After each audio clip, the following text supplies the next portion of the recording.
ವೀಕ್ಷಕರೇ, ನಮ್ಮ ಚಳ್ಳಕೆರೆ ಟಿವಿಗೆ ಸ್ವಾಗತ. ಇಂದಿನ ಪ್ರಮುಖ ಸುದ್ದಿ.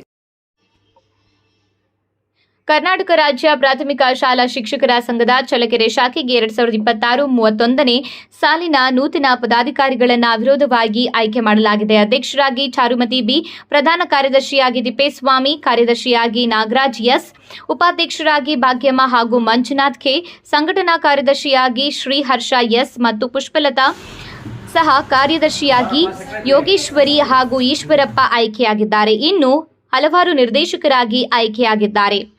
ಈ ಸಂದರ್ಭದಲ್ಲಿ ನೂತನ ಪದಾಧಿಕಾರಿಗಳು ಜಿಲ್ಲಾ ಉಪನಿರ್ದೇಶಕ ಎಂಆರ್ ಮಂಜುನಾಥ್, ಕ್ಷೇತ್ರ ಶಿಕ್ಷಣಾಧಿಕಾರಿ ಕೆಎಸ್ ಸುರೇಶ್ ಅವರನ್ನ ಭೇಟಿಯಾಗಿ ಅಭಿನಂದನೆ ಸಲ್ಲಿಸಿದ್ದಾರೆ. ಬಳಿಕ ಶಾಸಕರ ಭವನದಲ್ಲಿ ಶಾಸಕ ಟಿ ರಘುಮೂರ್ತಿರವರನ್ನ ಭೇಟಿ ಮಾಡಿ ಆತ್ಮೀಯ ಅಭಿನಂದನೆ ಸಲ್ಲಿಸಿ ಧನ್ಯವಾದ ಅರ್ಪಿಸಿದ್ದಾರೆ.